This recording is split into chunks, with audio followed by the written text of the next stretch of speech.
आगे हमें पता चलता है कि जेनोस एक एडवेंचरिंग पार्टी का हिस्सा था।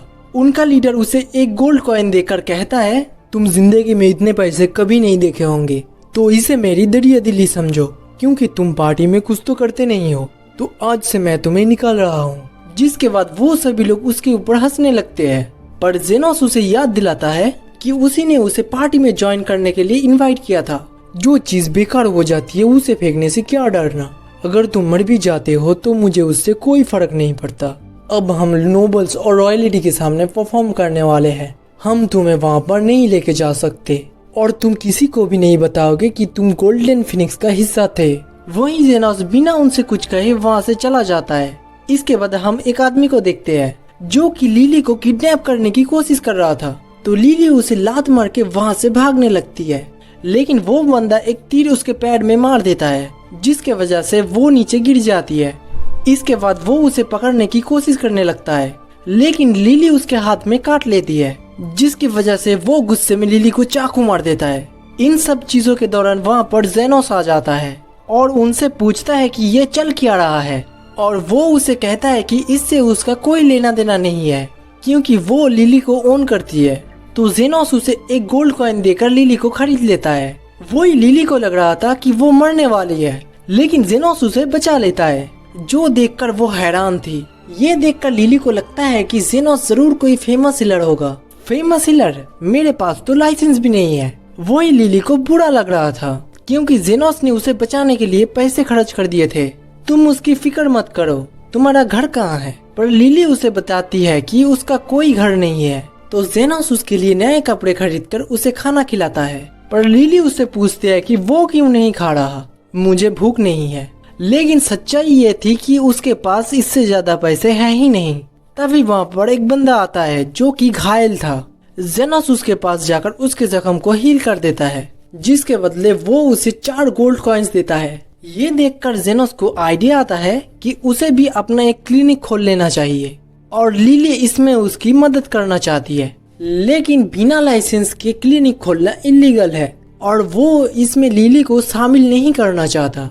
पर आपने मुझे बचाया था, और अब अगर मना भी करेंगे तब भी मैं हमेशा आपके साथ रहूंगी। हाँ ठीक है, तुम मेरे साथ रह सकती हो जब तक मैं तुम्हारे लिए सेफ जगह नहीं ढूंढ लेता। इसके बाद वो एक सुनसान घर के पास जाता है, और लिली उससे पूछती है कि उसने इस एरिया को क्यों चुना, क्योंकि मैं टाउन में बिना लाइसेंस के क्लिनिक नहीं खोल सकता।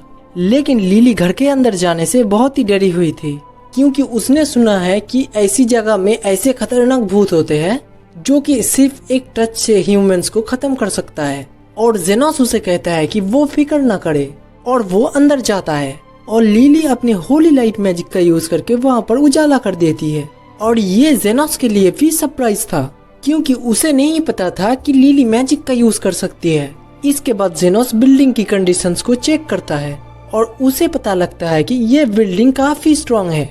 वो ये सब चेक ही कर रहा था, तभी वहाँ पर एक भूतनी आ जाती है, जिसे रेत बुलाया जाता है।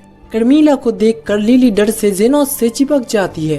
तभी कर्मीला जेनोस के ऊपर अटैक करने जाती है, लेकिन वो अपनी हीलिंग मैजिक से उसे रोक देता है, और कहता है कि उसने डंजन्स में कई सोरेट्स को पहले भी मार गिराया है। तुम्हें परेशान करने के लिए मैं माफी चाहूंगा, लेकिन अगर तुम मुझे यहाँ क्लिनिक खोलने देती हो तो हम तुम्हारे लिए कोई भी मुसीबत नहीं खड़ी करेंगे। लेकिन ये सुन के कर्मीला को फिर से गुस्सा आ जाता है, और वो उसके ऊपर फिर से अटैक करने जाती है, लेकिन वो उसे फिर से रिपेल कर देता है।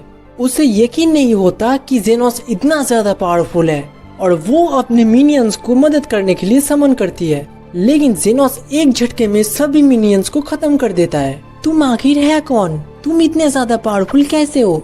मैं बस एक अनलाइसेंस्ड हीलर हूँ।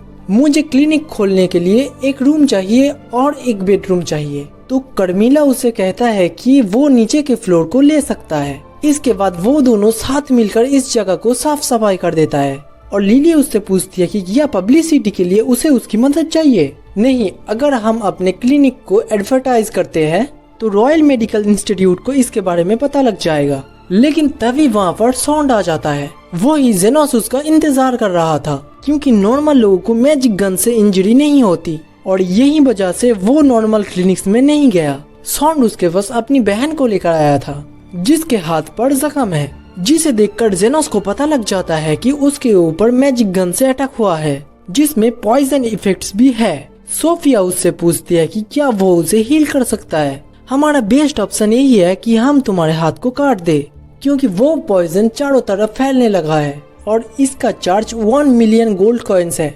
सोफिया उसे अपनी रेपुटेशन के बारे में बताती है और पूछती है कि क्या वो प्राइस कम नहीं करेगा।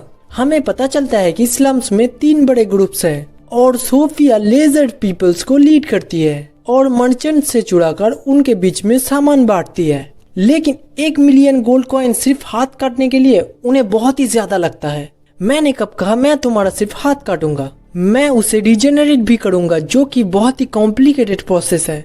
मुझे नहीं फर्क पड़ता कि तुम किसके लीडर हो, मैं बिना पैसे के काम नहीं करने वाला।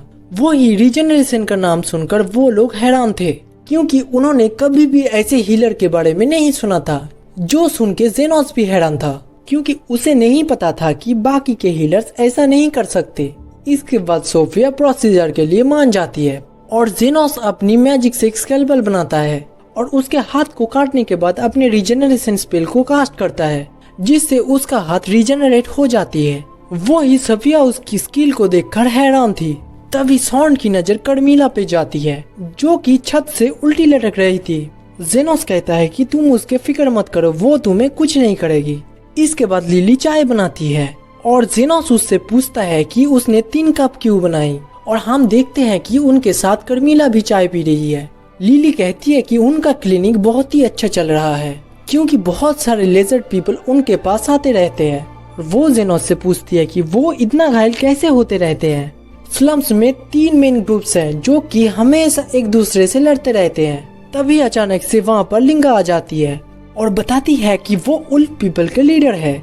अभी क्लिनिक बंद हो चुका है लेकिन अगर कोई भी सीरियसली इंजर्ड है तो मैं उसे देख सकता हूँ। लेकिन वो लोग असल में जेनोस को पीटने आए थे क्योंकि वो बार बार सोफिया की ग्रुप को हील कर दे रहा है। वो अपने एक्स से जेनोस के ऊपर हमला करने जाती है लेकिन जेनोस के बैरियर से टकराते ही वो एक्स टूट जाता है। इसके बाद वो अपनी टीम से कहता है कि वो उसके ऊपर अटैक करे लेकिन वो जेनोस को छू भी नहीं पा रहे थे। तो लिंगा उन्हें ऑर्डर देती है कि वो उसकी क्लिनिक को डिस्ट्रॉय कर दे। लेकिन जब वो सब कुछ तोड़ रहे थे लिंगा कर्मीला को देखकर हैरान हो जाती है। कर्मीला गुस्से में उन सबको मारने वाली थी लेकिन जेनोस उसे शांत कराता है और कहता है कि ये क्लिनिक लोगों की जान बचाने के लिए है तो वो किसी को यहाँ मरने नहीं दे सकता। लिंगा ये देखकर हैरान हो जाती है कि कर्मीला उसकी बात मान रही है और उसे लगता है कि जेनोस कर्मीला का मास्टर है।